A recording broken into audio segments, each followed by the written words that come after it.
This regularly scheduled meeting of the Community Development Committee for the Metropolitan Council. It is Monday, July 15th, 2024. I'm Councilmember Robert Logan, the chair of this committee, joined by a quorum so we can do the committee's business today. I hate hearing myself on recording too. Thank you, sir. We have an agenda before us, council members. You'll see that there are no action items. It's information items tonight. Unless there's some additions or corrections on the agenda, I will assume it's adopted. We have an agenda. Next is approval of the minutes of July 1st, 2024 of the Community Development Committee. Is there a motion to approve? Motion to approve. Thank you. A second? Second. Thank you, Councilmember Vento. Councilmember Chambliss with the motion. Any discussions, addition, corrections? Hearing none, all in approval, please say aye. Aye. Opposed? That carries. Council members, we have 3 information items. These are good ones, and so they're all good, but looking forward to things that we're very interested in, especially the policy update. And we'll see as we move toward 60% and 90% completion of our Imagine 2050 guidelines. We'll see more and more of the community's input, the committee's input in this. And so I'm looking forward to that presentation. Also, the third item is kind of a late ad, and I appreciate Ms. Berkey being here to present on that. And this is sort of stepping off of the request I put out for committee members who would be interested in participating in the community process. So when we get to that, we can discuss that further. Cool. So first information item is the Parks and Recreation Update, Regional Park System 2023 Annual Use Estimates, and 2025 Visitor Study. And I assume, Emmett, you're here. Are you? Darcy and Ismail. Oh, Darcy, I'm sorry. I didn't see. Yeah, please come forward. Oh, sure. Darcy Vandegrift and Ismail Ramirez. Please, welcome. Good evening, Good evening. Chair, council members. My name is Darcy Vandegrift. I'm here with my colleague Ismail Ramirez.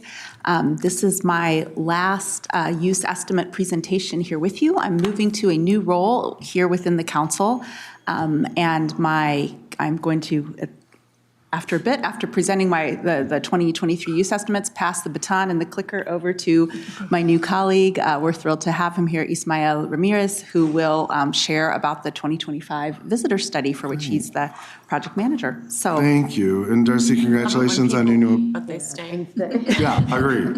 And congratulations on your new position. and I'm still in community development. I And can so, never. Mr. Ramirez, this is your first time in front of the committee? Correct. Welcome. Oh, welcome.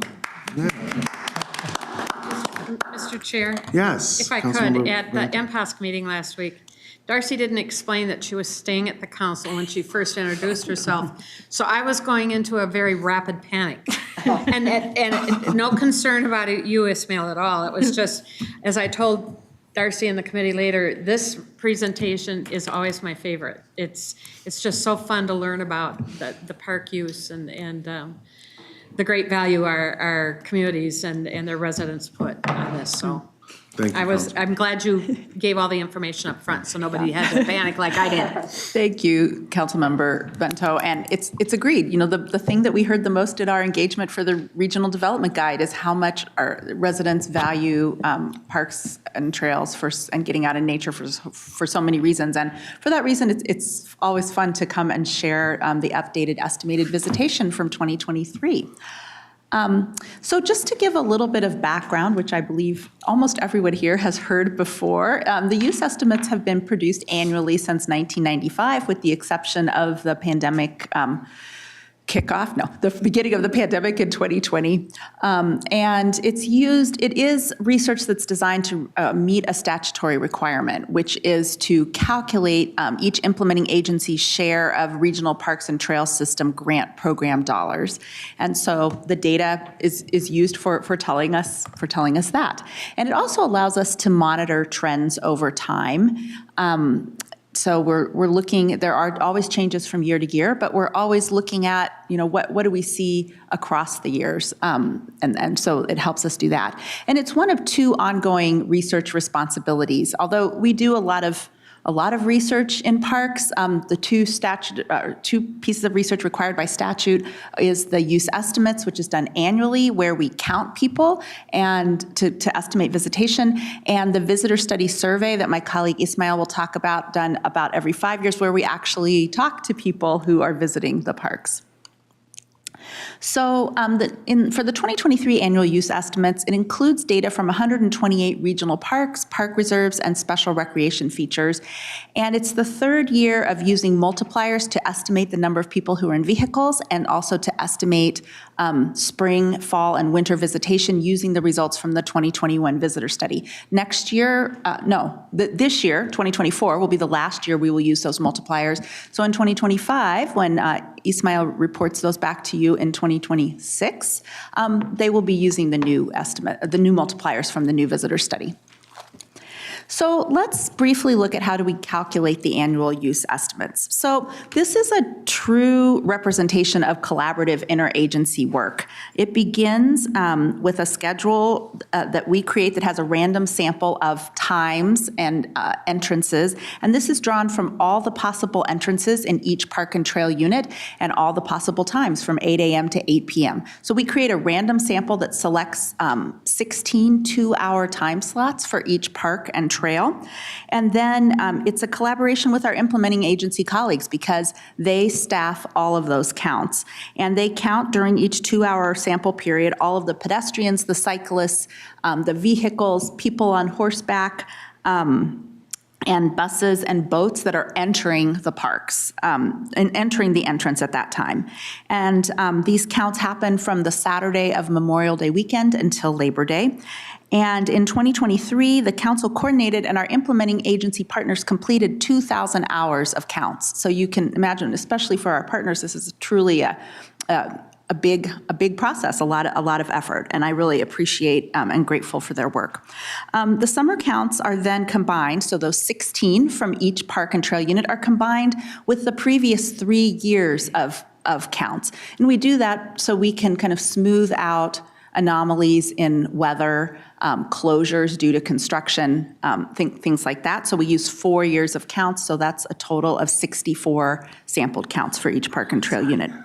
And then we move on to the second part of that expansion, that we expand those counts from the sample to apply to all the possible times and entrances at each park and trail. And with that, we have an estimate of summer visitation. We then expand it to estimate what is the fall, spring, and winter visitation based on that. And then after we have that expansion, we add in special events and camping, which are actual numbers of fun runs, camping events, school visits, all the kind of special events for which people visit the parks. And then, and we add that in, and with that, we have the complete estimate. So let's get to the results for 2023. So there were 69.4 million annual visits to the regional system. 49.2 million of those were estimated visits were park visits. 20.2 were trail visits. And this is a slight dip from last year, but due to sampling, it's essentially statistically flat from the year before.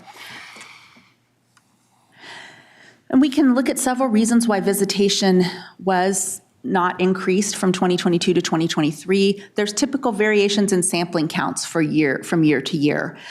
There were also poor air and weather conditions. If you remember air quality in 2023 and also the heat, that was something that may have affected the counts. There was also variations across agencies. Some were up and some were down. This is typical. The Kenilworth Trail in Minneapolis is completely closed due to the rail construction, and so they lost about 400,000 visits just from that closure. So, those just changes from year to year. And there's also this is a little bit going data geek on you, but the 2021 visitor study, if you look at the methodology, when we asked people how many people came with you in a car, and we're using that for the vehicle multipliers. And if you remember the conditions in 2021, people were engaging in social distancing. And so as the 2021 visitor study multiplier rolls in for vehicle counts, it's lower than it was pre-pandemic. And we're wondering whether that's going to change when we do the next update of the visitor study. So let's look at the 2023 visits by park agency. Minneapolis Park and Recreation Board had the highest amount of visitation at 26.4 million, followed by Three Rivers at over 14 million, City of St. Paul at 8.7 million, and Ramsey County at 7.4 million. Next, we have Anoka County at 4.6 million, Dakota County at 2.7 million, Washington County at 1.9 million, Carver County at 1.6, Scott County at 1.1 million, and City of Bloomington at 900,000 estimated visits. The most visited parks in the system, and you see here, if it says RP, it's a regional park. If it's PR, it's a park reserve. And again, this is calculated in millions. The most visited park was the Minneapolis Chain of Lakes, followed by two other Minneapolis parks, Mississippi Gorge Regional Park in Central Mississippi. Then we have Como, the park, the zoo, and the conservatory, followed by Minnehaha and Nokomis Hiawatha. Regional parks. Then we have Highland Bush Anderson at 2.2 million, Elm Creek Park Reserve at 1.8, Battle Creek Regional Park at 1.1, and finally in the top, rounding out the top 10, Bald Eagle Otter Lake Regional Park in Ramsey County at 1 million. For the first time this year, we're publishing estimated visitation for the top 10 trails. And because our trail system is expanding. Every year we're adding miles, and we want to show and really put our finger on tracking this over time. This one is a little bit harder to read because it's in the hundreds of thousands. But if you see this, Minnehaha Parkway is 2.87 million visits. Lake Lynx is 1.1 million visits. Cedar Lake is 950,000, followed by 9 Mile Creek and Lake Minnetonka, both close to 900,000. Victory Memorial Parkway and Loose Line, both at about 700,000. Bruce Vento Regional Trail and Medicine Lake at 680,000, and then Dakota Rail rounds out the top 10 at 620,000. Yeah, question from Councilmember Johnson. Thank you, Mr. Chair. Just a quick question. And how do you count it when somebody is on a trail around a lake, but then they hit the regional trail? Do you know, is that counted for each of those?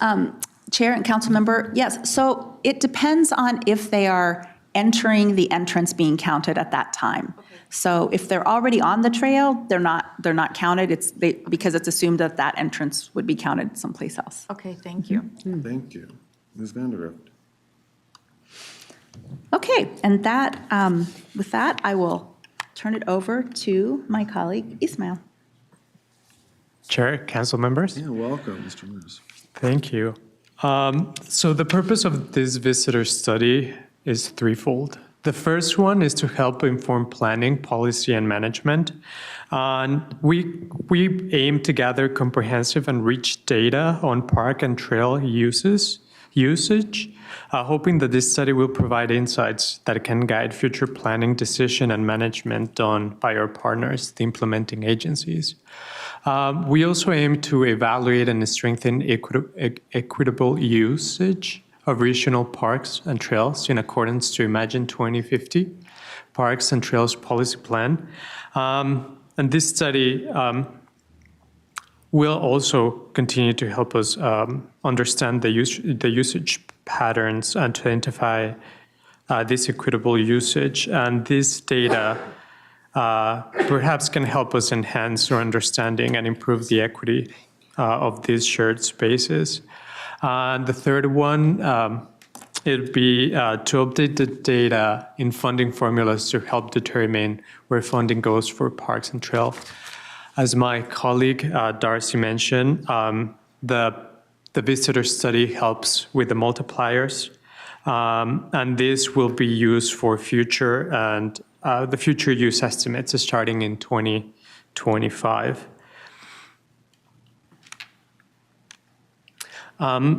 This project is proof of our collaborative efforts as it involves an active participation of the local technical advisory committee and council staff throughout the process, which goes from hiring a consultant who will administer the survey, that will happen at the end of this year, hopefully, by the beginning of winter, and by the end of the winter, we might have good bits where we can be able to see what the consultants are proposing.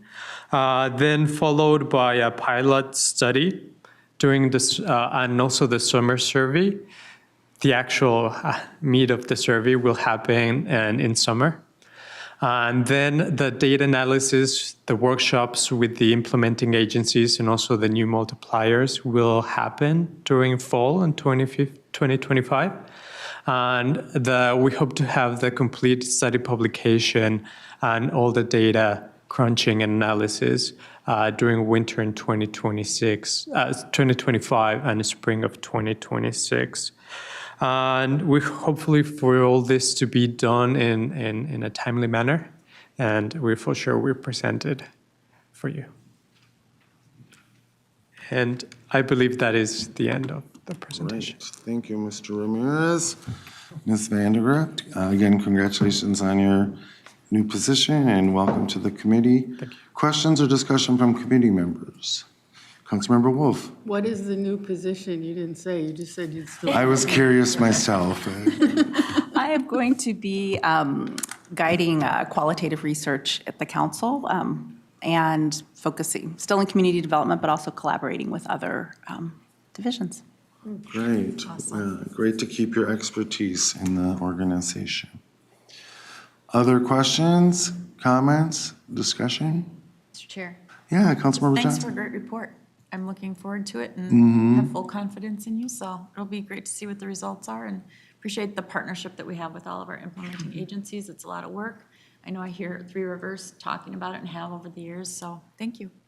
Well, much appreciated. It's good to see this council and this committee's interest in 2025, the visitor study, right? The demographic information, that's going to be very helpful. Much appreciated. All right, seeing no further discussion, thank you so much. Look forward to seeing you again, Mr. Ramirez. And now we'll move into the Imagine 2050 Community Development Policy Update. This is a big deal update. And it looks like Director Barajas is gonna lead us off. I also have listed on the agenda Ms. Torres, Mr. Graham, Ms. Berkey, and Mr. Mullen as presenters. So it's a powerhouse crew.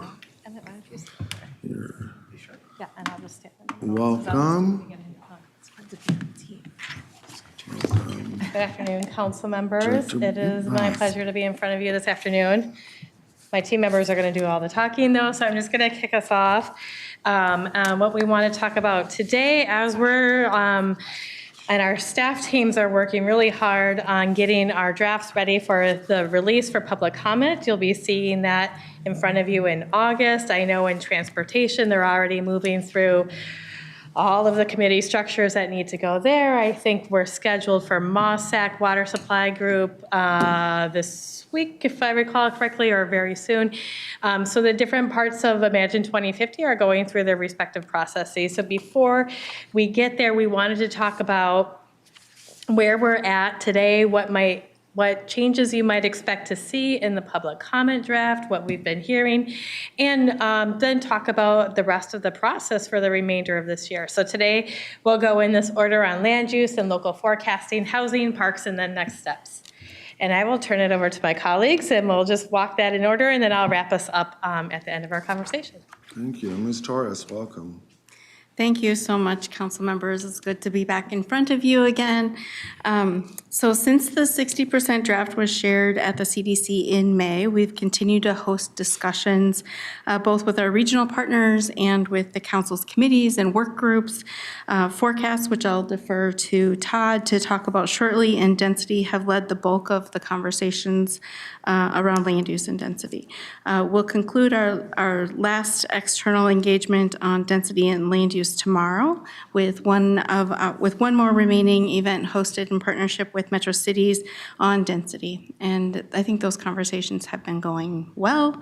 The first open meeting had about 57 non-Met Council, not non-council member registrants, and I think close to that attended. You get a lot of registrants, and then maybe they aren't able to attend in that day, but we did have, I think, over 50 people, non-council representative. And then similarly, over 50 registered non-council, non-Met Council people for the second meeting tomorrow. Like I said, I think that the first conversation went well. We had active discussion and questions, and really informative as to what local governments are looking at in response to the proposals right now. As you know, we came on July 1st to really walk a little bit more in depth about the recommended density approaches. The density analysis report recommended 4 policies and 3 administrative practice changes. The 4 policies would be adopted as part of the regional development guide, and then 3 of the practices or administrative measures would implement regional policy as part of our implementation work plan.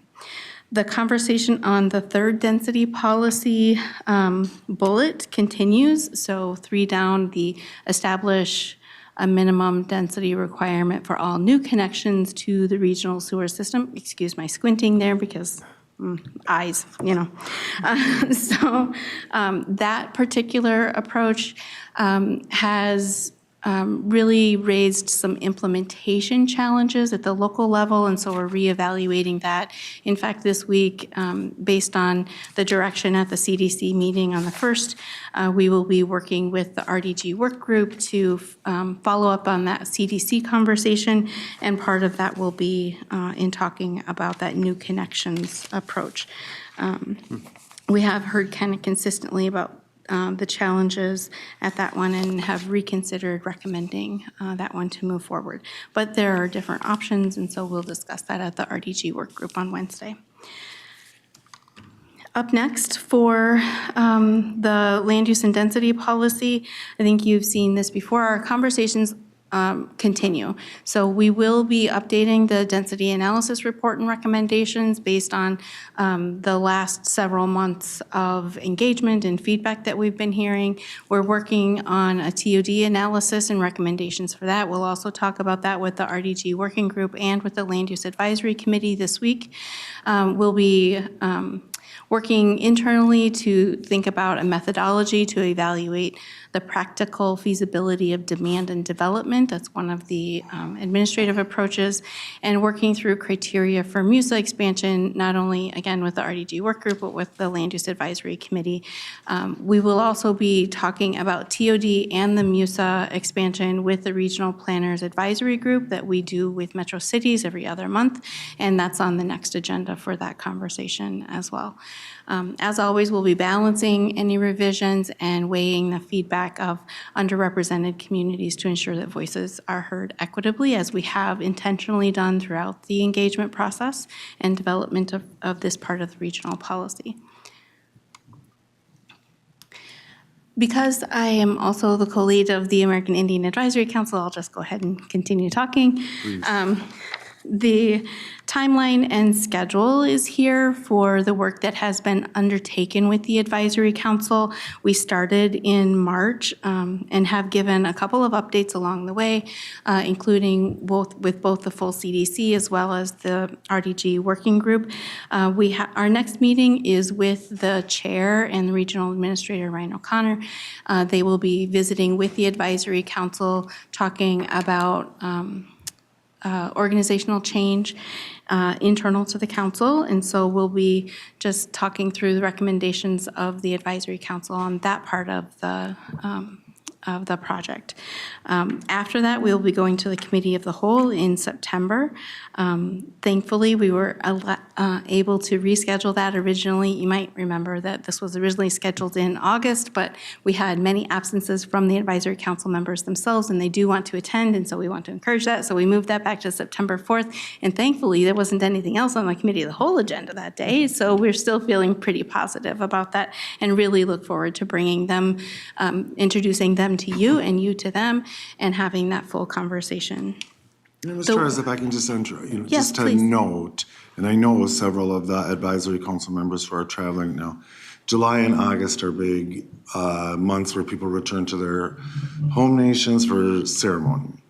And so I know of at least 2, I think, that are at ceremony right now. So that's why we're experiencing so many absences. Thanks. That is correct. Thank you so much for bringing that up, Councilmember Lilligren.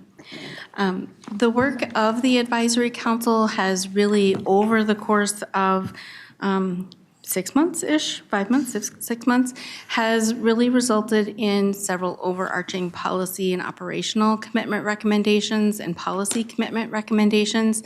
So you know that I've shared with you, when we first started, we kind of labeled this as land acknowledgement. We quickly shifted away from that, just on feedback from the advisory council members themselves.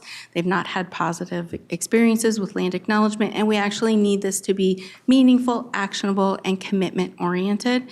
And so we quickly shifted from acknowledgement. They've also talked quite a bit about staffing and resources within the council for working with tribal organizations, talking about organizational education, tribal consultation and engagement policies, and as I mentioned in our upcoming meeting, organizational change. They are talking, as you saw from the timeline and schedule, they did talk with and are talking with all of the different policy areas related to the regional development guide, and we have recommendations for those policy areas from the advisory committee, advisory council as well. And then when we come in September to the Committee of the Whole, you will see all of those recommendations compiled, not only in a PowerPoint presentation, but in a memo format so that you can see some of the context in addition to what the actual proposed recommended commitments are. With that, I will turn this over to Todd. Mr. Graham, welcome. Thank you, Mr. Chairman. I'm Todd Graham. I'm a principal forecaster in Community Development's research office. And my previous status report on the local 2050 forecasts was at the February 28 council meeting. I provided an executive summary then of how our plans and forecasts fit together at Met Council. Really briefly, the local forecasts are intended as a statement of most likely outcomes now to 2050. Local forecasts serve as the basis for regional planning and systems deployment here, and seen from the perspective of the local municipalities, the local forecasts are like a planning authorization from Met Council, the numbers of households, population, and job locations that they are to plan for. So I'm here today for another status report. This is a timeline of the refresh of our local forecasts. The preliminary version 1 of Local 2050 forecast was published to metrocouncil.org website in January, and that preliminary version was city and town level totals of population, households, and employment. We let local governments know of this preliminary product, and 31 local governments provided their views back to us. Their feedback, some data, some requests. And in a minute, I'll share the modeling adjustments that we've made, that we're implementing now, in some cases, inspired by those comments, right? So we're now in the middle of this timeline. Our project team is updating some assumptions and data inputs and running additional model runs. And in upcoming weeks, I'm hoping a month from now, we will have a proposed version 2 of Local 2050 forecasts, and we can have that online in the second half of August. There will be subsequent versions you see on this timeline. Version 3 will follow our digestion of the public hearing. That's the version 3, that you will act on in first quarter of 2025, adopting local forecasts along with the Imagine 2050 plan. Both versions 3 and 4 are mainly opportunities for troubleshooting and adjustment, and I expect these will be prompted by city-specific issues and discussions. And I hope that each subsequent version, 2, 3, 4, the changes will be progressively smaller tweaks as we line up what the eventual forecast will be. More details on the progress of this work. Version 1, the preliminary forecast set in January, was a rough draft. You can think of it that way. We were holding back some information from the model about development since 2020, recent developments, known developments, and our reason was that we wanted to make the predictive challenge difficult for the model so that we could understand the shortcomings of the model, what do we need to attend to and adjust as we're doing this. But moving forward, we are providing the model with known developments and proposed known developments. Those will be represented, and of course, we know exactly where the most recent 70,000 housing units added are. So that reduces the work of figuring out the future. Version 2, the proposed or public hearing forecasts, will also reflect a refreshed forecast of transportation accessibility in 2050. That should be, again, this should be ready in mid-August. We'll publish that with the same public hearing timeline as the Imagine 2050 guide. Okay, from the received external feedback that I mentioned before, and also from a discussion among our team, this slide summarizes, I think, the main things that you'll see different in version 2. There are 2 processes that we're reprogramming. There are some data inputs that we're bringing in. That's the middle of this slide. And finally, the last bullet on here, we will propose some policy-based limitations that are imposed post-model. What I mean by that is after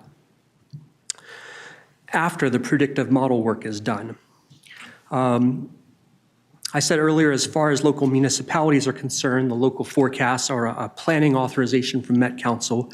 And if we're forecasting a place grows from smallish to medium or from medium to large, then the forecast is also a promise from Met Council that regional transportation and wastewater systems will serve those forecasted levels.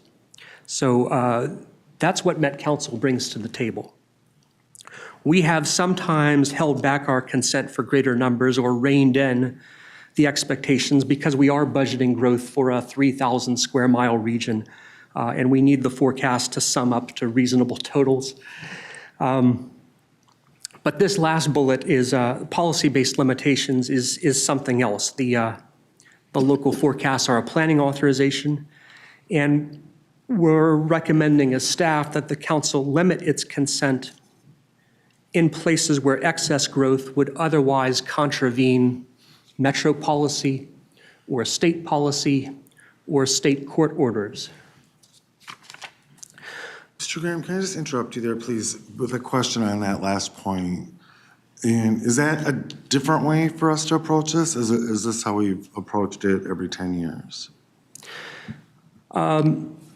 Chair Lilligren and members, we have not really exercised this power explicitly. There was a state Supreme Court case over 20 years ago that was initiated by a city that really wanted to test whether the forecast can be used as a vehicle of policy, and the state Supreme Court said yes. Mm-hmm. And since you asked, the forecast can be a vehicle of policy, and Met Council has the authority and also the considerable discretion. So maybe ironically, in the 20 years since that court case. The successive Met councils, you and preceding councils, haven't really exercised that. The council has been very frugal with that authority, so this has probably not come up in council meetings before. Thank you. Thanks, that's helpful. But the last thing I'll say about this is that as staff, we've specifically discussed just one sub-region, the dozen municipalities that are subject to the White Bear Lakeshed court orders. And in various discussions this spring, council staff and also Councilmember Lee have begun letting some of those municipalities know that this is coming. Great, thanks. I've referred to the predictive process of forecasts come out of a model. What comes out of the model, though, is not the end of the story. We can override and replace model results if warranted. I talked a little bit about that on the previous slide. And we're willing to listen and consider the alternative futures that cities or their publics are bringing to us. The next opportunity for local governments is the public hearing period starting a month from now, after we publish local forecasts. And there are subsequent opportunities to revise and revisit local forecasts beyond that as well. We're really never done with this, and from time to time, you'll see a Thrive 2040 forecast change inserted into a city's plan amendment.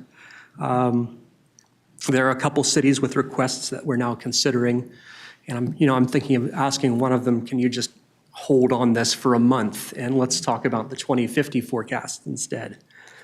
The final thing I'll say is in presentations to city planners, we have been reminding that Met Council and local governments are ultimately working from the same set of numbers, and we're flexible about revising and revisiting if warranted. Great. Ms. Berkey, you're up. Welcome. Thank you. Hi, I'm Sarah Berkey, Senior Manager for Housing and Livable Communities. And just a quick update on housing policy planning progress. I wanted to remind you of the objectives that we developed, building on conversations with hundreds of residents in the region, with technical advisors from folks working in housing, and from you all and your colleagues in the housing work group. So we're excited to keep moving forward with refining this work. And since we last saw you in May, we have been working to refine all of the policy and action recommendations and to build out the other content that you'll see in the plan next month when the draft comes to you for the next stage of review. We've spoken with a number of cities throughout the region and other policymakers and partners convened by the ULI Regional Housing Policy Work Group. We presented to the Regional Planning Advisory Group, the American Indian Advisory Council, as Angela mentioned, and we also participated in and listened in on many engagements around density and land use issues, which you already heard about as well, since they're so closely connected to housing. And just wanted to give you a little summary of how we're incorporating some of the feedback that we've received from you and from all the others we spoke with. So we've been hearing that we need to really ensure any changes that affect local governments are really clear. So we added an overview section, which you'll see in the next draft, showing how implementation of policies and actions can work. And then that will be followed up in the future with more detailed guidance, of course, after the plan is adopted. The communication needs to be clear and understandable to everyone. We used a lot of jargon in housing. I'm still learning new housing jargon every day after decades. And so we're adding a glossary. We're having our communications experts here at the council review the language from a non-technical standpoint and ensure that it's really accessible to everyone reading it in the region. We hope everyone will want to read it. We'll see. We heard a lot about the growing challenges youth face in affording housing and what they imagine about their ability to own a home in the future. And so we're incorporating that engagement data and some policy actions in our draft. We heard that there's a strong interest in preserving naturally occurring affordable housing or housing that is in the market and happens to be affordable right now across all the housing types and incomes. So that will be in this plan far more than it was in the 2040 housing policy plan. There's a broader range of topics, including more about kind of existing housing needs as well as future housing needs for the region. And we'll be sure to incorporate access to jobs and access to transit in our housing plans and the allocation of affordable housing need, future need that you'll see in the plan. So up next, we have a number of future engagements planned, and Lisa can talk more about some of these. We'll look forward to bringing you the draft and to continuing to circle back with many of the groups we engaged with originally and make sure that we heard them right and see if we've missed anything as we finalize the content. So that's what I have. I'll pass it over to Emmett. Great. Thank you, Ms. Berkey. Mr. Mullen, welcome. It's a real relay today.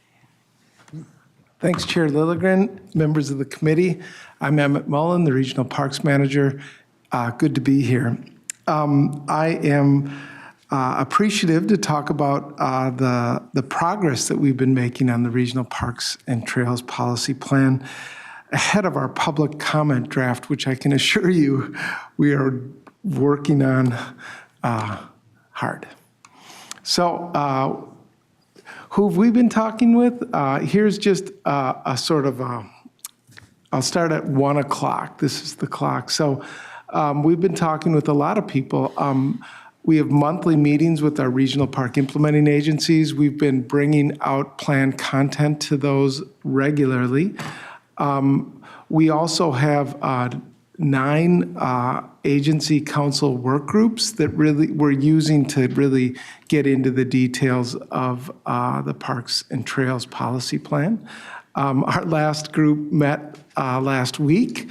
We closed out the Trail System Coordination Work Group, really good group.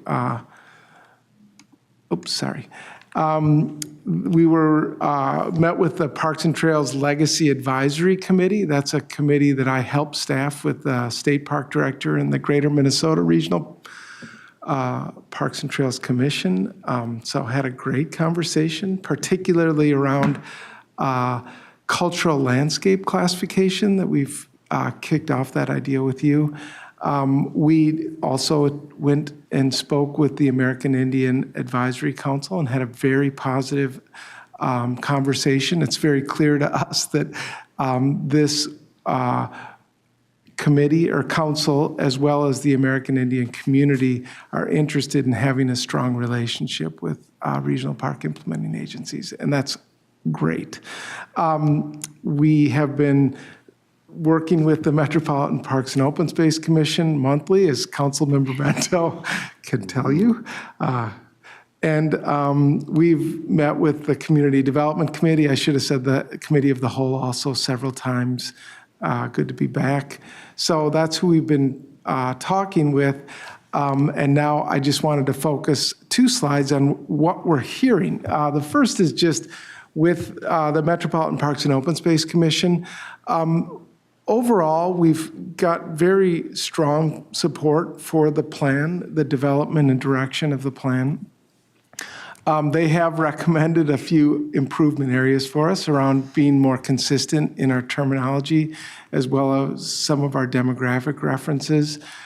They're supportive of the proposal for what I'm going to call the new cultural landscapes and historical landscapes subclassifications. That was a little tweak on the language that I'll get into in just a minute. And they're really interested in the council-led climate resilience and natural systems work. We originally planned to sort of double up that climate resilience and natural systems work, because in the parks world, they really go part and parcel together, but there are good reasons to keep them separate, so that's what we ultimately did. We're working on developing meaningful metrics for this work and making connections to public transportation and other council systems. So excited about that. Our implementing agency partners, I just wanted to make the point to you because you folks always ask. They are engaged in this process. They are providing detailed, specific feedback on both our Parks Policy Plan as well as our Parks and Trails Planning Handbook, which I'll talk about in a minute. They are supportive of the cultural landscapes and historical landscapes subclassifications, which is great. And this is a little bit nuanced, but they are very supportive of creating a cultural resources inventory requirement as part of long-range planning. But they feel that additional dialogue is needed. They're not, we didn't, I mean, there's always like a crunch at the end, and we just needed more conversation with them in order to create that expectation. And so we're moving that into the work plan. Mr. Mullin, before you move on, please, a question from Councilmember Chambliss. Yeah. I really appreciate the broad conversation, related to housing and the other areas that we've already talked about.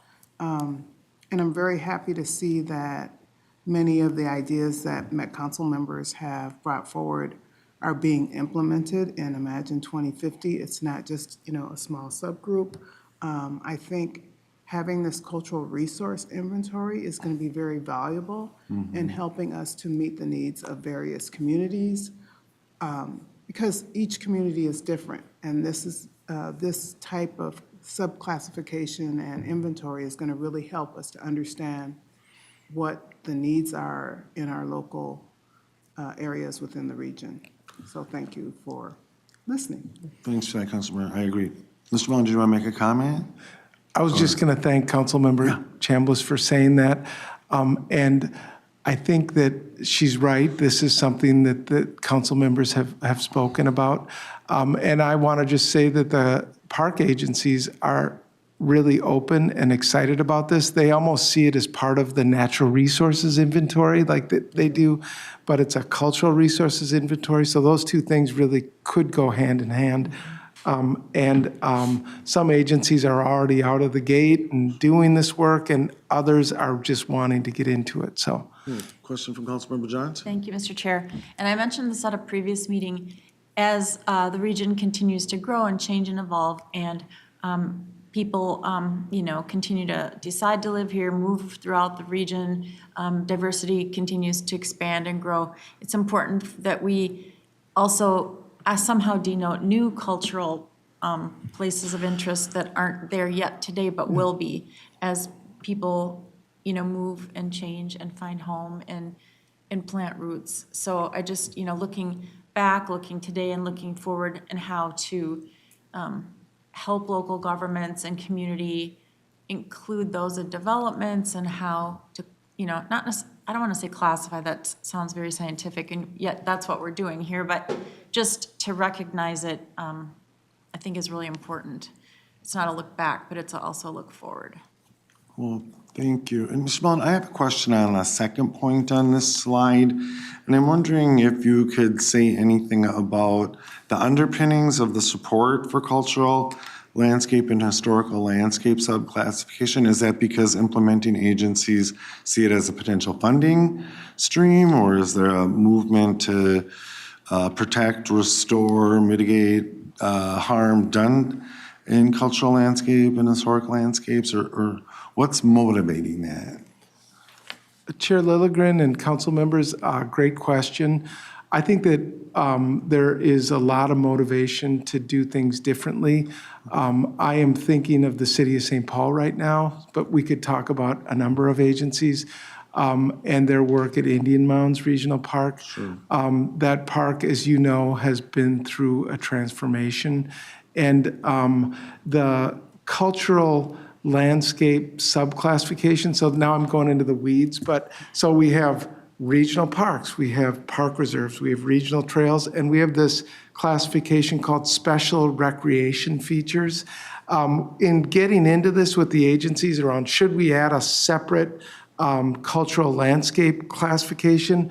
And there was some really thoughtful feedback, and it's similar to what Greater Minnesota Regional Parks do, is they dropped the recreation in that special recreation features. So now we're just calling it special features.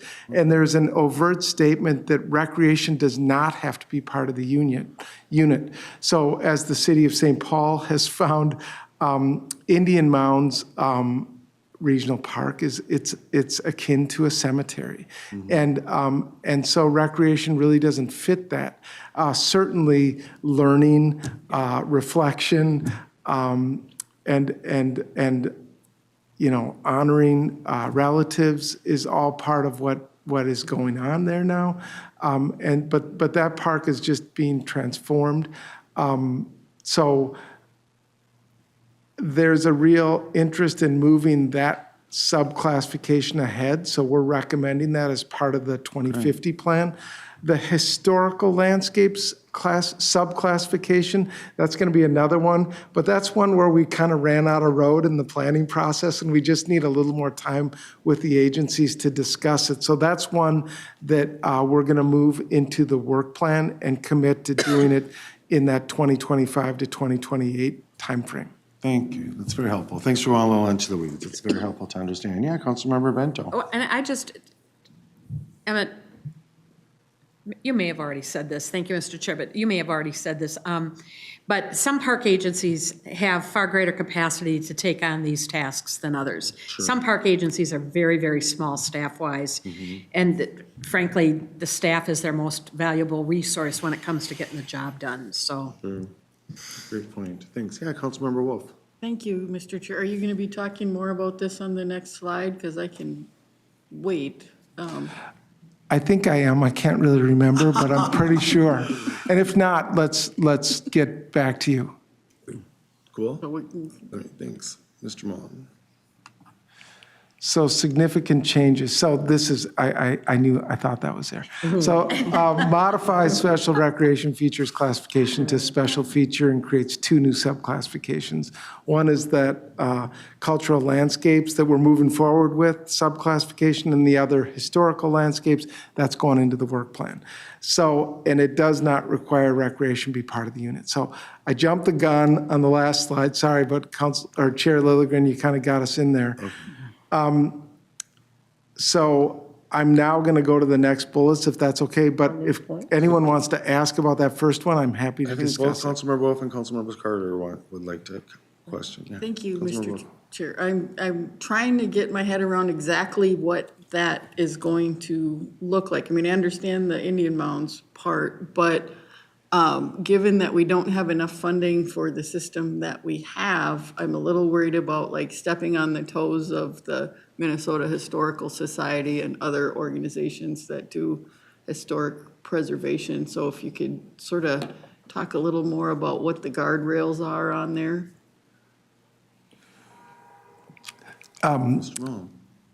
Chair Lilligren, Councilmember Wolf, great question.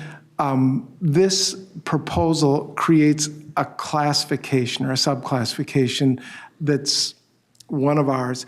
It does not get into like the work of the State Historic Preservation Officer.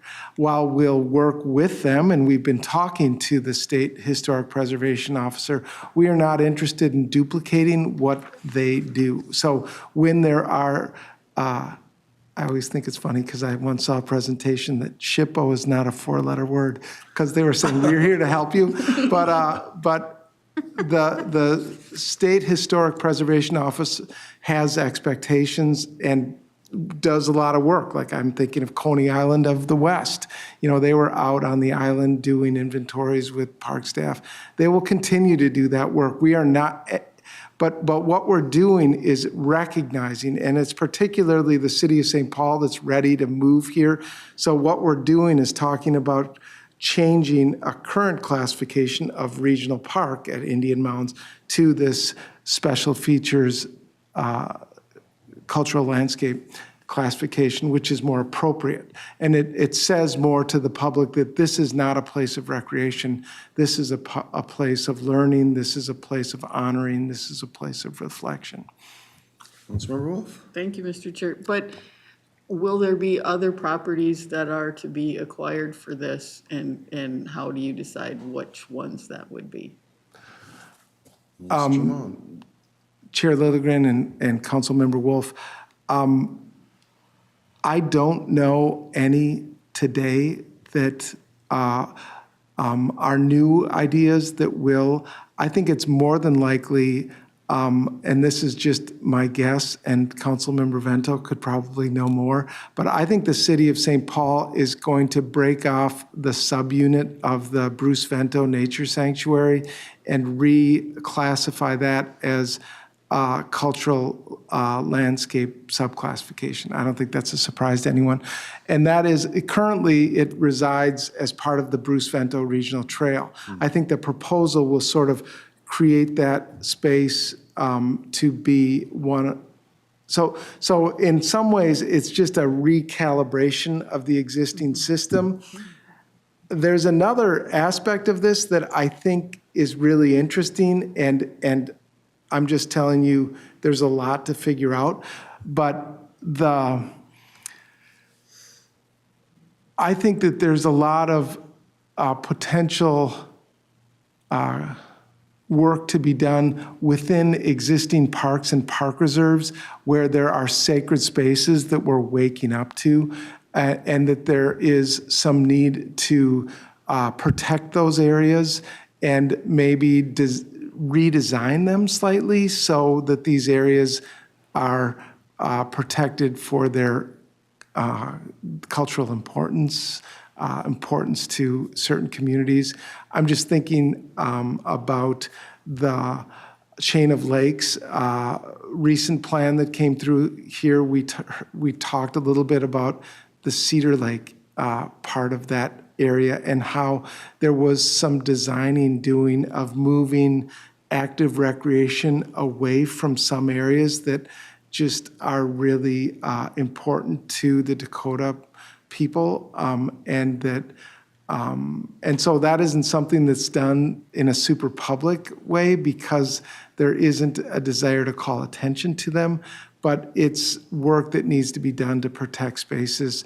I could see other spaces along the Mississippi and Minnesota River that could happen, but again, that happens beneath that broader like regional park or regional trail level. This is work that just needs to be done.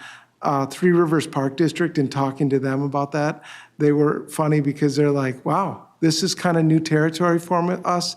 We're excited about it, and we're aware of how to do this because this to us is like a high-quality ecological area that we protect at, Elm Creek Park Reserve or others. So.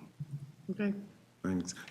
I would like just a comment here before I recognize you, Councilmember Carter, but just in my day job, we do work with around some of the projects that Emmett's talking about along the river, mostly but not exclusively. And one thing I have observed is that there seems to be a proportional relationship of the sacredness of a site and the extent of the desecration through industrialization, colonization. If I had time and was smarter, I would love to publish on this, but I think, but there is that relationship that I've observed anecdotally. But this will be really interesting to see how we shift our perspective away from just recreating on these sites and doing something else there. And then I suppose that through policy programming, we can help direct resources of our implementing agencies, but they're autonomous as well, right? So we'll see how this develops. I think this is really fascinating. Thank you for letting me opine. Councilmember Carter. Thank you, and I do hope you publish at some point. I do think this is all very exciting and interesting. And I wanted just to quite understand, as you're breaking off the recreation out of special recreational feature, and that is becoming the special features classification. The subclassifications, the new ones, are historic and cultural. I assume then that recreation would still be a subclassification. Don't know. And wonder if there are others that are present in that classification currently. Mr. Chair and Councilmember Carter, that's a great point. I think that there will be several additional potential subclassifications, including special recreation feature, because I'm thinking of like the Como Zoo. That's one of them, as well as one that we're calling bridging facilities that we spent a lot of time on a couple of years ago, which is was, or is currently, I guess, because the plan hasn't been adopted by a long shot. Okay, I'm not counting my chickens. But so it's a special recreation feature bridging facility, and that is a facility that really focuses on first-time visitors, introducing recreation to new users. So, does that help? Councilmember Vento. Before this picture goes away and I forget, and I apologize to Emmett, because I should have asked this during an MPOSC meeting, and I know we've talked about this before, but looking at this darling boy with the fish, I can't help but ask if, I know I raised the question around PFAS as it relates to Battle Creek. Are the other park agencies, in addition to St. Paul, addressing the potential risk of PFAS and other contaminants in lakes and streams that are a part of their parks? My big fear is, yeah, I agree, whoever's telling you that, Robert. All right. I was just going to read it, but all of a sudden. Anyway, Sorry. I lost my train of thought there. I got your question. My concern is that regularly when I've been at local parks and regional parks that have lakes, I will see, and I don't want this to sound sexist, but typically dads and kids fishing. A lot of times moms are there too, but fishing, and my biggest fear is that they're taking the fish home and eating it, cooking it first and then eating it. The PFAS issue is driving me nuts, and as it relates to our parks, I really hope that we're doing what we can to protect our park visitors. I'll try to make that my last sermon for the day. And I apologize for the interruption. Did you have a comment, Mr. Mullen? Chair Lilligren and Councilmember Vento. Great question. There is a lot of work going on around fish advisories and raising this issue with people who use our parks, regional parks and trails system. The Minnesota Department of Natural Resources and the Minnesota Pollution Control Agency are conducting this really large sort of implementation of the PFAS money. That's sort of a crude way of saying it, but in figuring out, and first is really around drinking water, and that's really important. The second tier of activities is around recreation, and there's work going on, for instance, at Lake Elmo Park Reserve, figuring out whether or not they can strain the PFAS out of large quantities of water, like some of their lakes there. So there's some real important research going on, and we need to learn more about this because this is one of the forever chemicals, that's what they're calling it, and just managing it so as it doesn't hurt residents of our region is a real concern. So, Mr. Chair, thank you, Emmett. I didn't know that. And in the meantime, is there signage going up at Lake Elmo Park Preserve, at the Battle Creek area where they want to fish, and in other, even in frankly, I would hope possibly, I don't know if the Ravine Park, the water system there would be at risk, but I just am, certainly along the Mississippi, I'm deeply concerned about the risk that those folks who are fishing have. And I hope that there's signage, and I hope that it's in all the languages we need to get the message through. Thank you, Councilmember.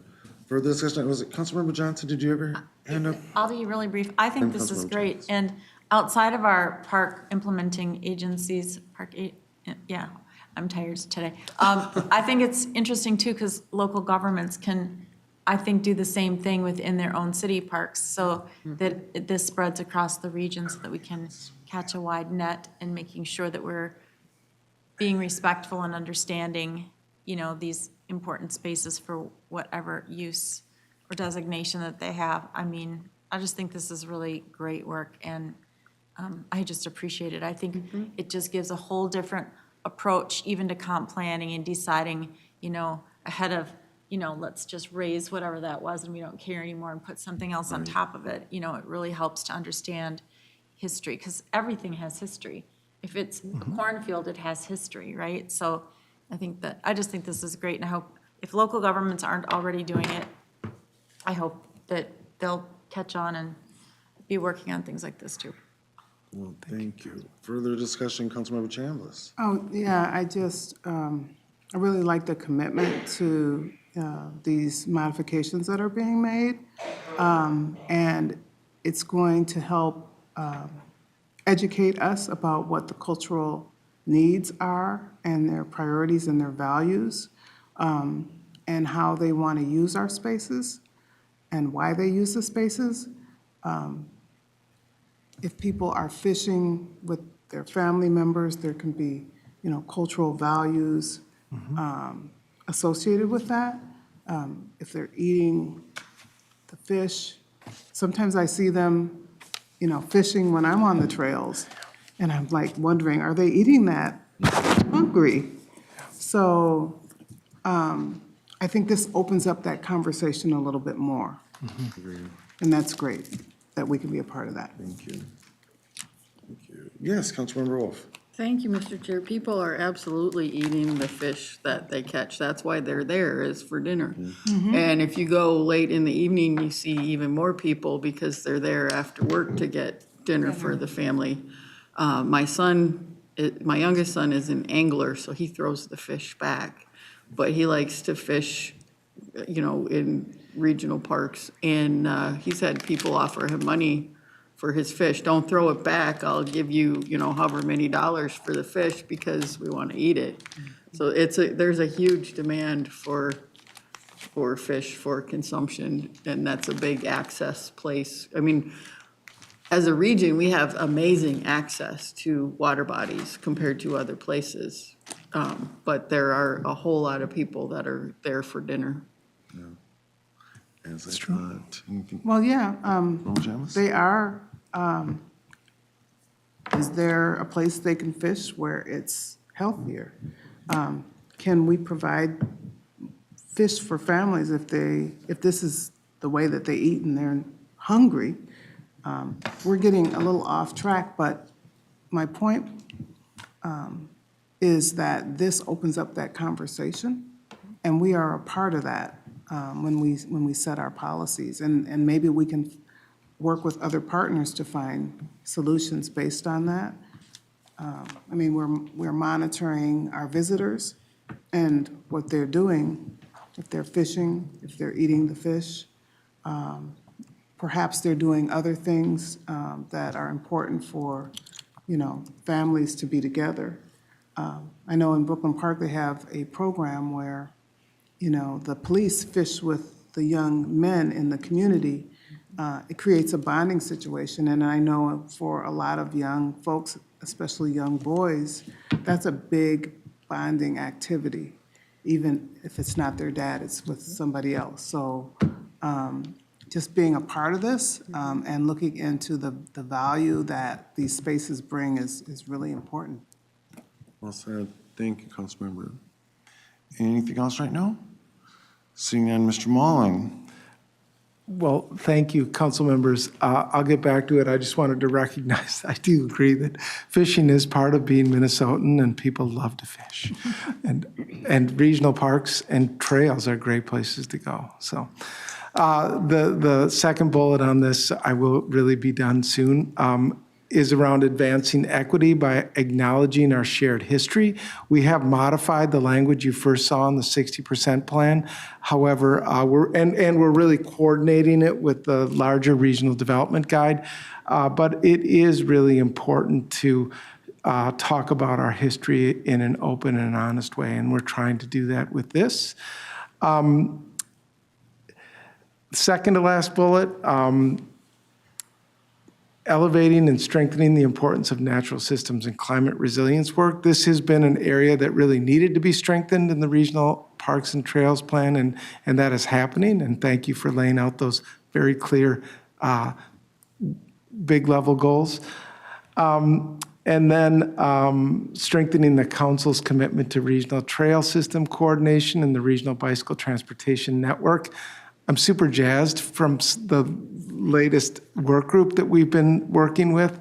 There's a real commitment for the council staff and the park agencies to continue this conversation into the implementation of the Regional Development Guide.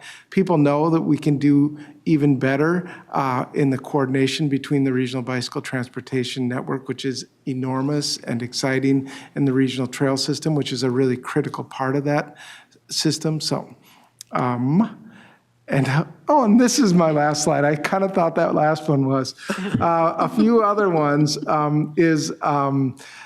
we capture the equity grant program, which wasn't part of the Regional Parks and Trails policy plan before, but just we're memorializing it as part of the plan, and the council's commitment to this grant program to explicitly aiming it at strengthening equitable use. We have recommended increasing the funding cap for the Park and Trail Acquisition Opportunity Program. So for this is the details, sorry, but the Parks and Trails Legacy Funds, which are a lot more flexible to use, we're only raising that to $2 million because there's more demand for that. From 1.7 million to 2 million. For the Environment and Natural Resources Trust Fund, we're going from 1.7 to 3 million. It's recognition that land prices are not going down, but I'm excited for that. And then finally, and I always say this is because Lisa made us, but we're creating the first ever Parks and Trails Planning Handbook. She really didn't, but she recommended it strongly. A complimentary standalone document to take a lot of that it's administrative stuff and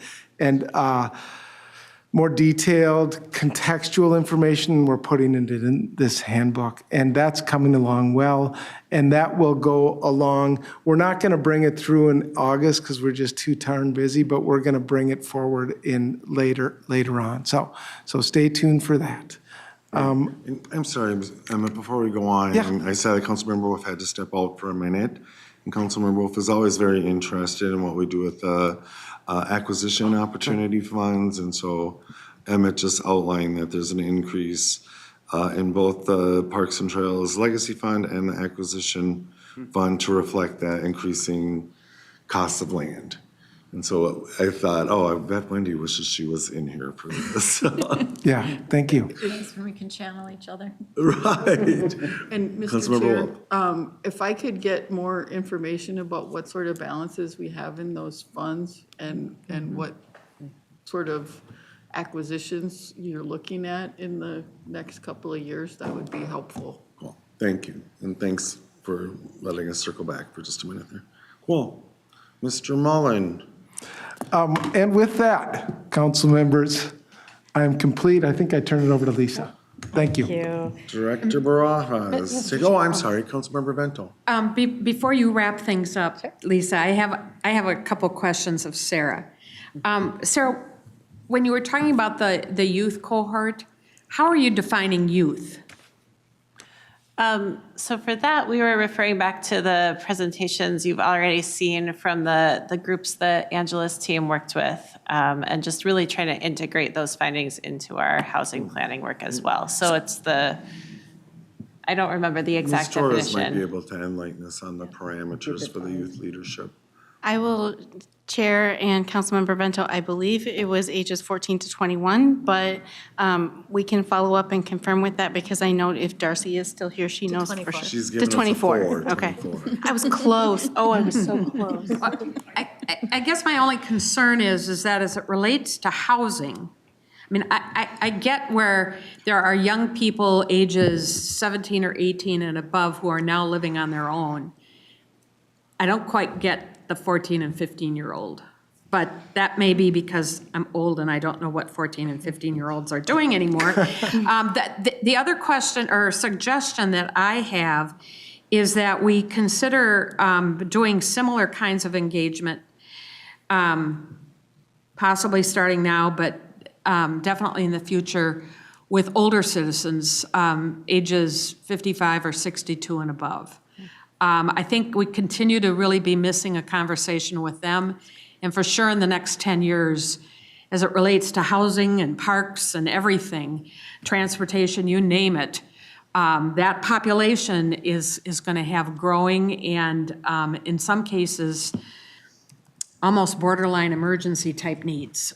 We were talking a little bit about aging friends and family members prior to this meeting tonight, and I'm healthy right now, but as I continue to try and help elders in my life, it's aging me faster than I should be aging. It's really tough stuff.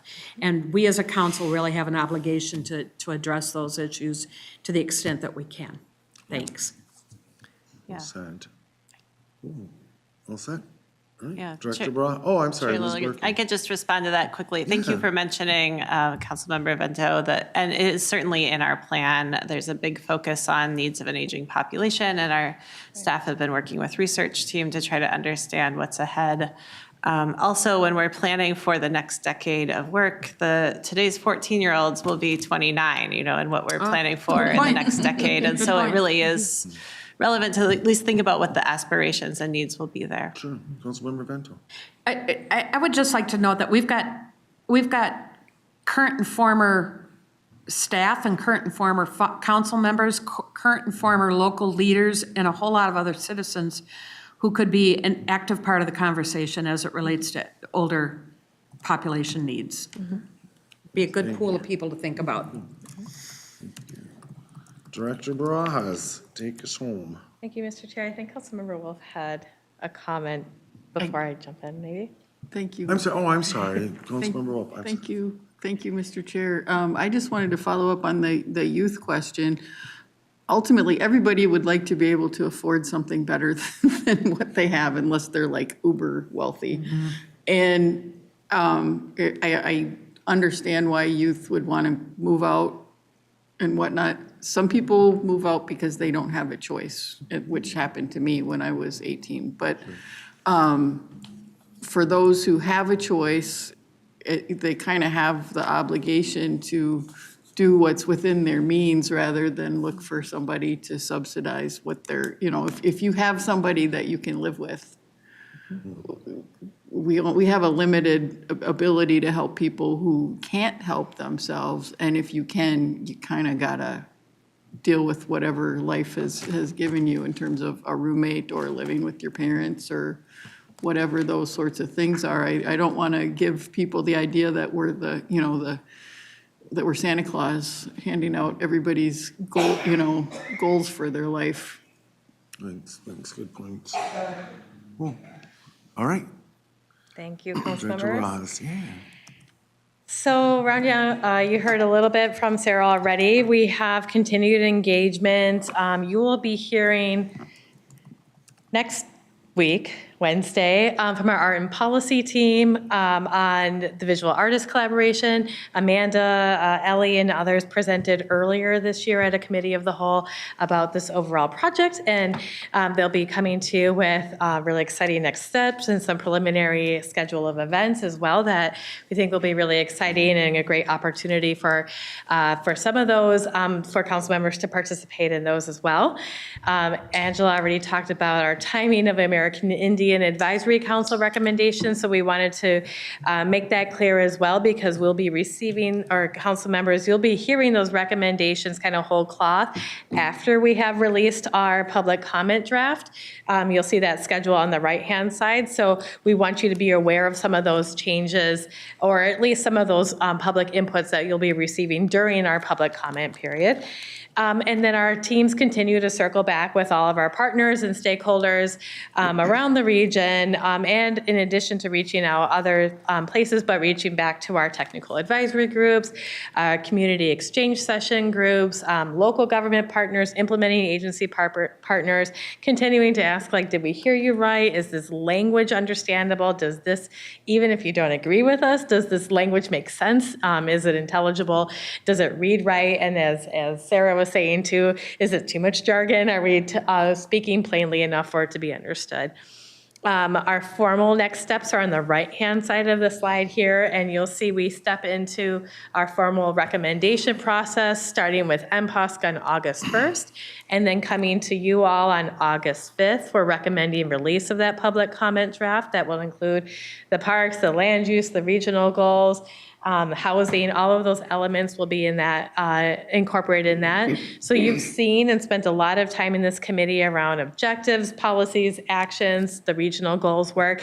And what you'll see in that public comment draft is a packaged and refined form of all of that. So most of this should look very familiar to you. And you will have seen nearly all of the language already. While we were calling them 60% drafts, most of our drafts were more than 60%. We're probably actually pretty close to more of an 80 or 90% already when we shared with them with you previously. And your feedback has been incredibly helpful as we've been, as our team has shared today, as we've been working toward getting these public comment drafts ready. And then on the 14th, at your council meeting is when we're proposing to bring the entire Imagine 2050. So I also mentioned the process for the transportation portion and the process through the water policy portions will be going through their respective committees, similar to how we build our unified budget for the council. So coming through respective committees for a joint recommendation to release entire Imagine 2050 in public comment draft form, and then starting our formal process. So while in the past cycles when I've been here, that public comment process has been the process for public comments, we've been hearing from public along the way this entire time. So we see this as just another opportunity for continued engagement and checking in on those questions. Did we hear you right? Are we moving in the right direction? Are we advancing goals? Are there areas where we can be clearer or speak more plainly about what we're trying to accomplish in particular areas? Then tentatively, we're scheduling a formal public hearing at the council on September 25th, and then closing that formal public comment period on the 7th of October. So there may be other opportunities and other conversations. Actually, I know there will be lots of conversations within there. And certainly as we move toward closing that public comment period and receiving those drafts, we will be then looking at all of those we received, sharing those back with you after we've consolidated, collated, figured out, and thematized what everything is saying, and bringing those to you as part of the tail end of this process, probably, I believe, for parks beginning in the end of December, and for this committee coming in January as we move to that public formal adoption date in mid-February. So with that, we are happy to take any other questions you might have on content or process or otherwise. I really appreciate that. And before I close, I just want to really not just thank the team in front of you today, but really we're really representing a very large team of staff, including staff in the room, staff who aren't in the room, that have put in so much time, energy, effort, dedication into really not just the engagement side, but making sure that our plans are reflecting what we're hearing in community and advancing the goals that you have outlined for this regional plan. Thank you, Lisa, and thanks to the folks here and your teams as well, and then coordinating the Imagine 2050 efforts across the whole enterprise. So hats off to you. Lisa, you go back to the last slide. I thought I really had a good understanding of the next steps and timeline, but now I am a little confused and I have a question. What's the difference between the MPOS recommended draft plan that'll be released, the CDC recommended draft plan, and then the whole kit and caboodle, the Imagine 2050? Are those different things? Thank you, Mr. Chair. No, there are actually steps in the process. Okay. So MPOS will see the parks portion and recommend it to CDC. Okay. CDC, you'll see all of these portions. You'll recommend that part as To the part of council. the council to take Perfect. that action. All right, that's helpful. Thank you. Yeah, absolutely. Yeah, Councilmember Carter. I just want to say thank you also. Here, here. It's been pretty remarkable how you all introduced this process, which, as you say, has been a part of an ongoing process of planning for some time, but encapsulated what needed to happen, in these three areas, as well as across the council, and how you have maintained clear heads through this process, keeping us on track, helping us not to panic, when we have had concerns about how it all comes together. And even now, as we continue to ask these questions, just really appreciate the staff, your management of an incredible process, and for doing it so well. I also really appreciate that you continue to share with us how you are going back to community, to the various areas where you are getting input to ask, is this what you said? Did we hear you right? You know, this is really very important, and all of us want to know that you're doing that across all of our communities. And so thank you for answering the questions about specific areas of work on an ongoing basis. We really do look forward to a plan that is not catching people off guard because they're seeing it for the first time, but a plan that, as we have seen, has developed itself consistently, coming back to us and to multiple groups over time, so that we feel as familiar with it as perhaps we can right now, and we'll be getting even more familiar with it in coming months. Thank you very much. Thank you. Well said, Councilmember. Further discussion on this report? Seeing that again, please convey our thanks to your teams. This is really amazing work, and it's exciting to see it coming together like this. Cool. Thank you. Committee members, thank you. We'll move into our last item, and I'll just note, even in the middle of all of this Imagine 2050 coordination and work that our community development staff is doing, one of the things we asked staff to do, and I'm glad that we did early and with enough lead time to make it meaningful, was to engage more communities in the Livable Communities Act program design in advance of our 2025 approval of our guidelines. And I know often this is some of our most discretionary funds, and often it seems like it kind of comes up on us kind of quickly. And so we layered another layer of work for Ms. Berkey and Lisa and their teams to go out and engage the community. There's been progress there. As committee members know, I put out a request for committee members to engage in these public processes and then inadvertently deleted it. So I told Lisa who responded in the affirmative, but I'm sure Ms. Berkey will like to hear from the committee members who may be able to participate in these sessions. Workshops, is that they're workshops? Yeah, cool. Ms. Berkey, welcome. Thank you again. I am still Sarah Berkey, the Livable Communities and Housing Manager, and I'm happy to give you just a brief update on our progress on this LCA program update project. So back in March, we described the approach that we plan to take with you all to consider proposed changes to LCA grant programs. And that included hiring a consultant to help us really evaluate the impact of the LCA programs to date and identify opportunities for improvement to better align with the upcoming Imagine 2050 goals that we're in the process of developing and endorsing here, and then also encouraging broader participation from communities in the region and reducing barriers to entry to the program.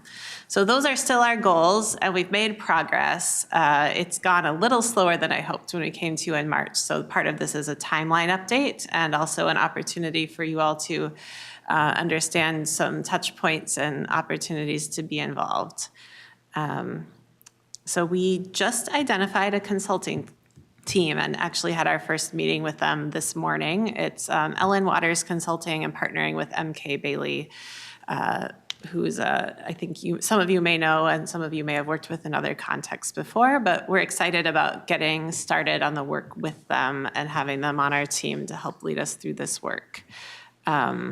While we have been in the process of the RFP for the consultants, we've also been doing our annual survey of program participants. So we have a lot of fresh feedback from applicants to the programs last year, both successful and unsuccessful applicants from different parts of the development teams.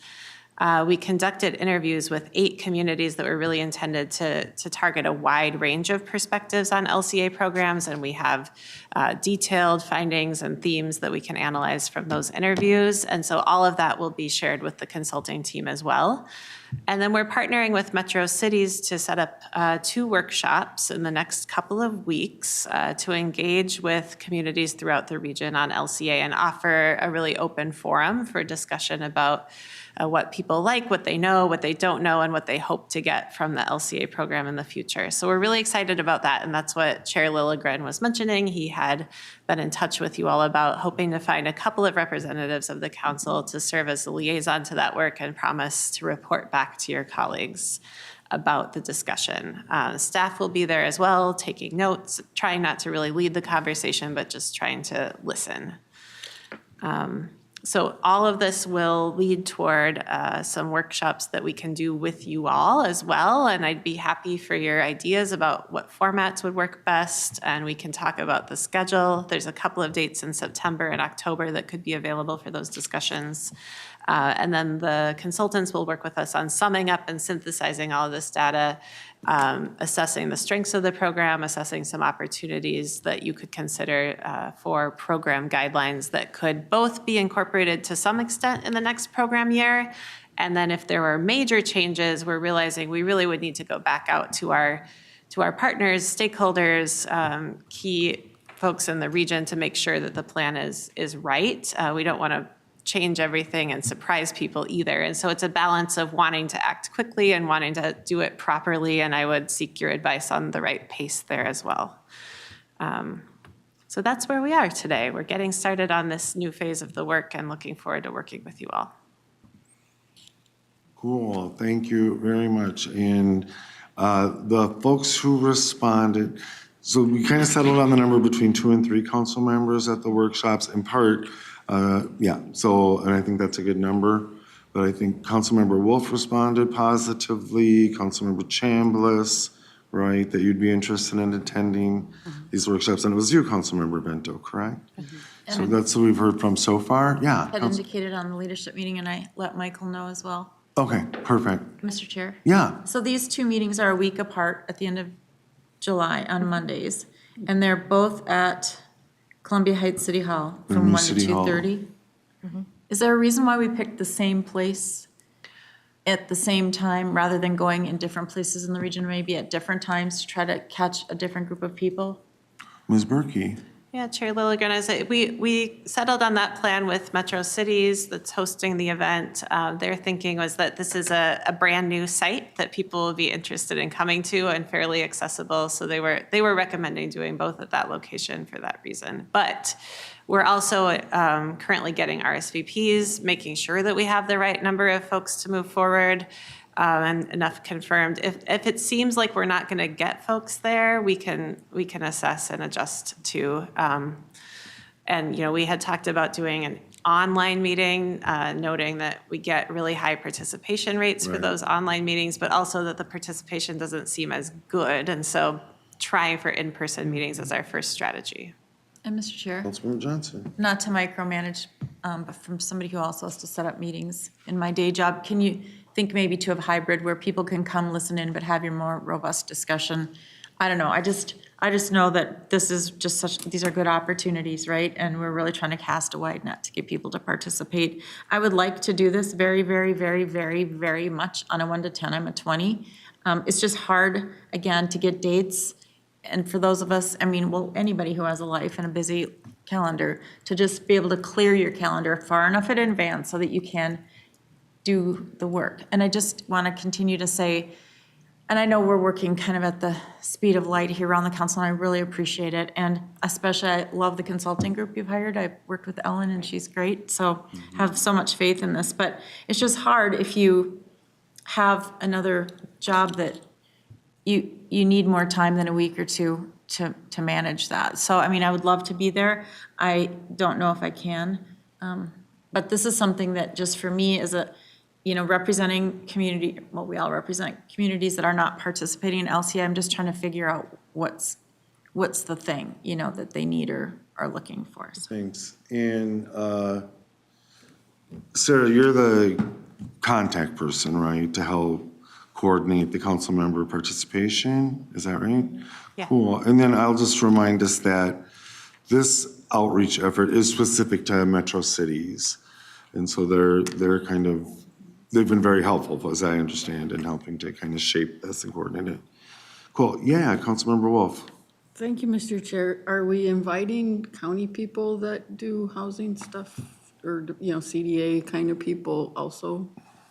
Ms. Berkey? Chair, Councilmember Wolf, not to this specific workshop, but we have engaged with them a lot with these other interactions we've had already with county representatives, and we can certainly think of who else we need to hear from in this process. This is not the only part of the process. Thank you. Yeah, further discussion, Councilmember Dolkar. Thank you, Mr. Chair. Just a couple of thoughts. I'm not expecting an answer, and I could be wrong. I may be mistaken, and I have the 2023 LCA pulled up too. One curiosity I had after the density discussion that we had in the last CDC meeting is whether LCA is a potential tool to encourage more denser, because I just looked, and I think the language says linking housing and jobs and transit, and then there's the TOD aspects of LCA, but I didn't see anything around density. I could be wrong. I should read again. So I think that's one curiosity I have. The second thing that I am a little bit curious about is, again, I'm not recollecting correctly, but there was a program where we debated really heavily, and it was about subsidy going into supporting a housing project that could have been close to $800K to $1 million, I think. And I think we had a lot of strong discussion around wealth building and the role of council and supporting housing project. And I'm not sure exactly where we should fall on, but I think for the consultant, I think it's good to know. My immediate bias is public dollars should be used to go towards those in lower income into building stable housing, which means affordable housing, which means lower income AMI.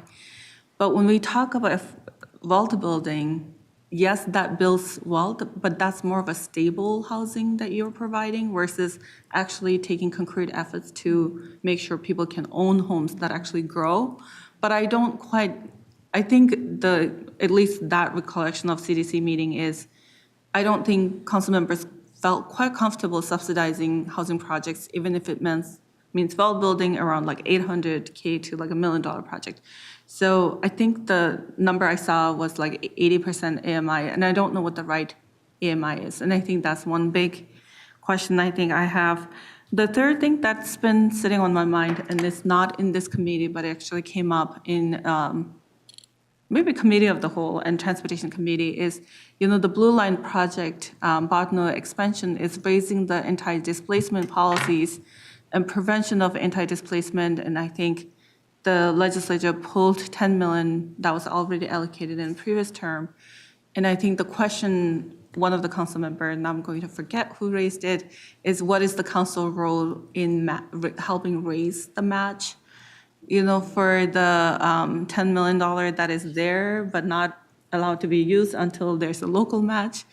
And I don't know if it's purely Hennepin County responsibility and local government, if it's like council's role. Anyway, that's like my third curiosity right there. And not knowing where the origin, yeah. Anyway, those are like the big questions I'm sitting with, and I'm really hopeful and looking forward to the consultant's work.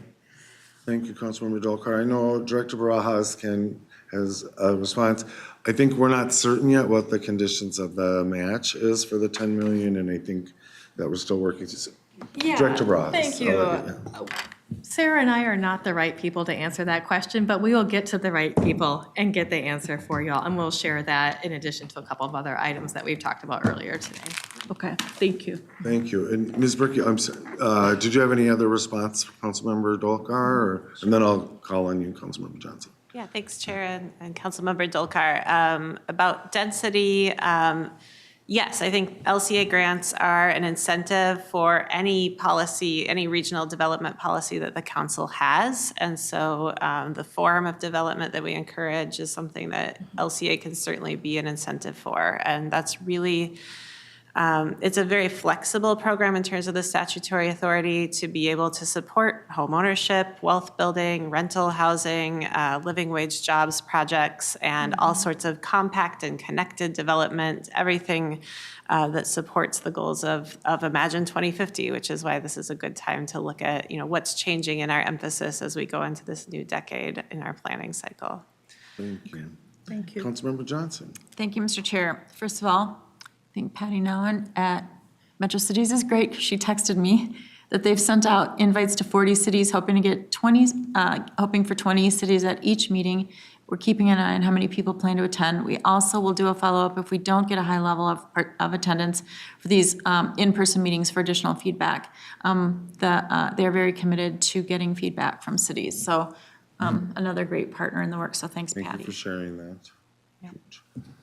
Any other discussions? Councilmember Rento? This doesn't relate directly to Sarah's Go for it. presentation, but I do want to address it. And that's, I would ask that sometime in the next couple months, as our agenda allows, we have a conversation about the homeless issue. There's currently a request for a variance on the proximity of a homeless location to higher ground in downtown St. Paul.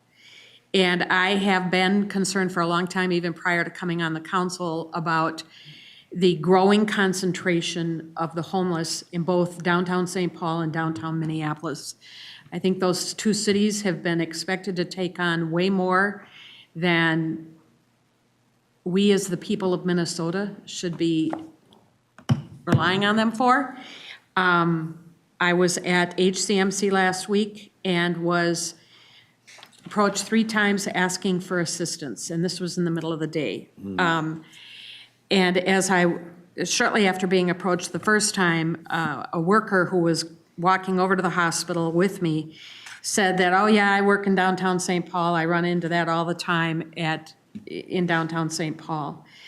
I'm rambling here, but I guess my point is, these two cities can't survive if we continue to expect them to take on this growing population of people who are in need. And I think as a council, along with both cities, we need to get to the governor, to the nonprofits, to the legislature, to our members of Congress, and to ask for help in coming up with a statewide strategy that doesn't rely on the people of downtown St. Paul and downtown Minneapolis to be taxed in more ways than financial to deal with this. My former employer, a Catholic parish, was on the front page of the St. Paul newspaper last Friday. I do not feel the need to defend their position. Their position is rooted in their religious beliefs that we need to help people. That parish and a whole lot of us don't believe we're helping people when we concentrate poverty in one corner. Catholic Charities is struggling to keep their facility safe, and to add additional homeless housing with another facility across the street and possibly even more facilities down the block is just a growing nightmare. So I promised that my last sermon was going to be the last one, and I was wrong. There was one more. Thanks for putting up with me. Thank you, Councilmember Bento, and I'll turn it over to Director Rojas in a second, but I agree with everything you said, and it's just kind of interesting dynamics reverberating with a lot of different perspectives since the Supreme Court ruling that sort of, this is me editorializing, a little criminalizes being unsheltered, and so we're all kind of trying to figure it out, and I think it's a great suggestion that we have a conversation. And even it's a statewide issue, right? And the issues outside of the metro are mostly exacerbated by distance, right? Distance and resources. You've heard me say this 100 times probably in the last 4 or 5 years, but I feel like it's the council's role to step in a leadership position to our regional, if we could even get a regional solution and regional systems change to improve the way that the region responds. And I've watched since the wall forgot natives in 2018, I've probably watched now maybe 3 or 4 serious attempts to regionalize this conversation that have just failed, right? And so what's our role in moving that needle a little? And Director Barajas. Thank you. Council members, this certainly is an issue that, as you know, we've talked about quite a bit at the council, especially starting before COVID and during COVID, especially when we were experiencing caring for folks on our properties who are unsheltered as well, across the council, not just on our buses and trains, but on other properties that we own.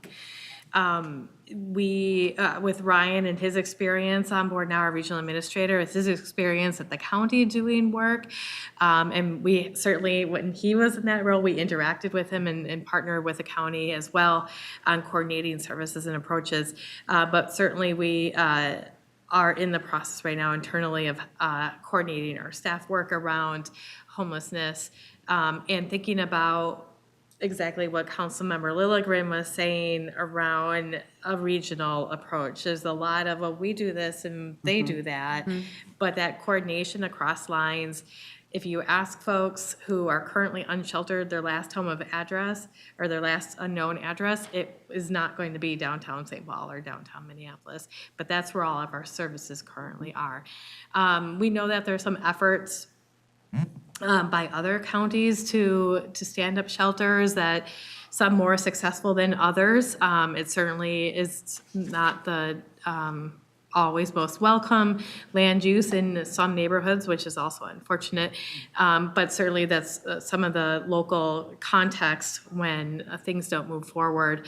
But absolutely is a regional issue that we know doesn't just go away if we pretend someone else will take care of it.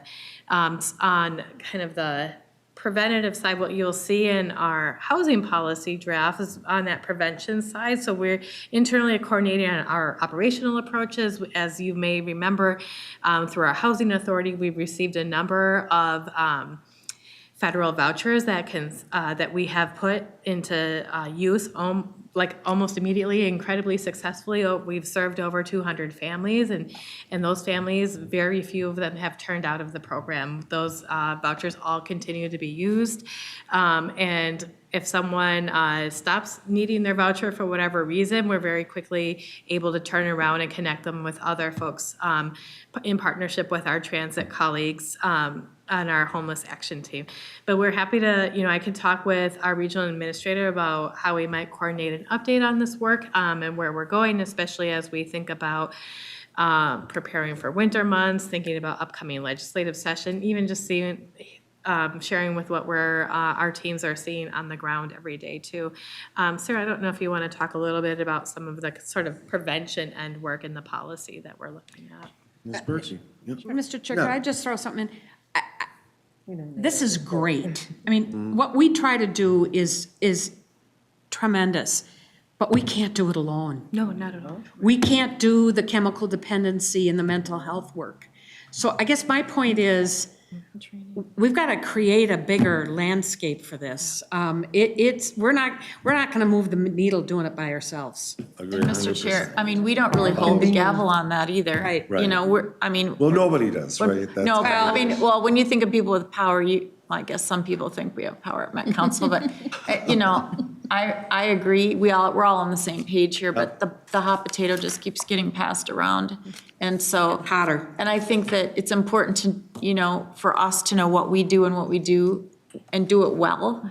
But to your point, Mr. Chair, people are just going to continue to grow in numbers because the ultimate cause of this has roots that we don't really Very touch. deep, right. We deal with symptoms, we don't Hot deal with potato, cause. oh, I'm sorry, the hot potato example, I call it jurisdictional foursquare. Yes. Everyone just bounces it away from themselves. So one of the things we do well as Met Council is convening, right? So is there an opportunity here to at least advance the conversation of building out a regional response? And you're all right, I mean, the issues are deep and broad but it's gonna take some leadership. And so forth. urgent. And Mr. Chair, Urgent. It's July. Yeah, This is yeah, gonna, winter's you coming, know, right? I know. tomorrow, Yeah. it's Well, Minnesota. and it always accelerates interest right around as winter approaches. And Mr. Chair, then the we're back where workforce we is were. everybody's problem too right now. So if we, had, 100,000 more people in the region, Right. there'd be a lot more people to help do things here too, so. Well, Councilmember Carter. And while the issues are urgent, I would I worry. just really encourage us to not think we're solving a problem for December, Right. because we'll continue to figure out where the house is. And what we have to figure out is so much deeper, and it requires an ongoing approach and collaboration, and our power of convening will be taxed far beyond figuring out where the homeless people are going to be next month.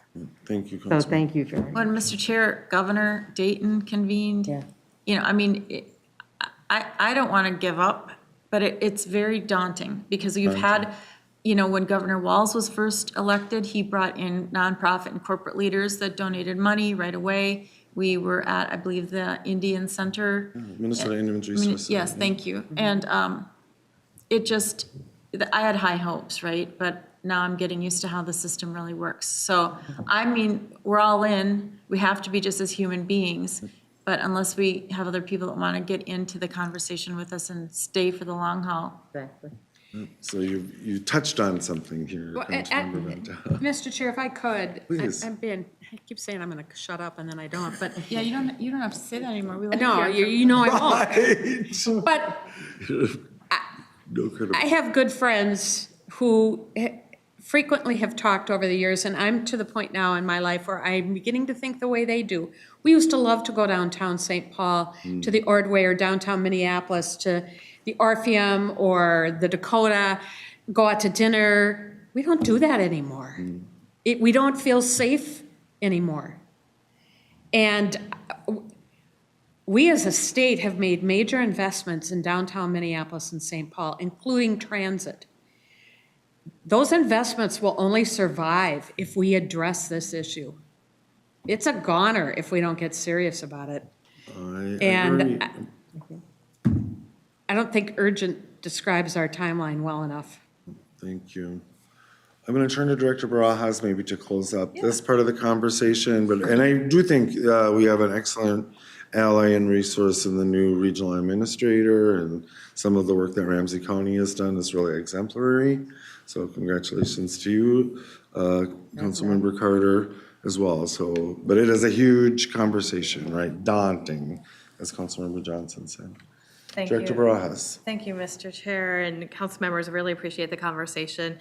And just want to affirm that we agree. We think that there should be a regional solution, but that doesn't mean it's the council necessarily.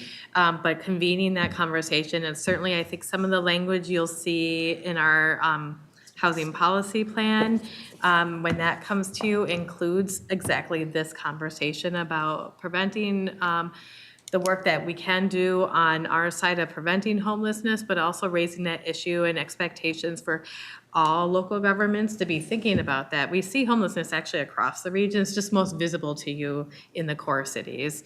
But in our experience with our teams, even our transit teams, we see it across our entire system, across the entire region that we serve. And that's only the visible homelessness. There's a whole lot of homelessness that isn't visible, that we don't necessarily see or know about. But we also, within our plans, are also calling for that collaboration with partners with counties, community action partnerships, continuums of care, all of the different players and more. I'm not listing all of them, but all of the players that play a role in this, because it is it has to be a wraparound approach to that work if we're going to have any success in thinking about actually ending homelessness in this region. So I just wanted to share that. I will follow up with our regional administrator and our teams about how and when we might bring a conversation, maybe to a committee of the whole, and what that will look like. And certainly as we're thinking and preparing for our upcoming legislative session as well, and thinking about and working with our partners on elements, we really want to think about how we ensure all of our neighbors have houses that are safe and stable. And that's important for everybody. So I just want to end on that. I really appreciate the conversation. Thank you. Same here. Cool. Thank you. I'm going to punctuate it here because I'm sure it's either end it now or we'll be here till 8 o'clock. This is deep. People feel strongly about it, and many of us have a lot of direct involvement in this systemic conversation. Cool. Anything else? Michelle, anything? Thank you. Cool. All right. Seeing no further business before this committee, we're adjourned.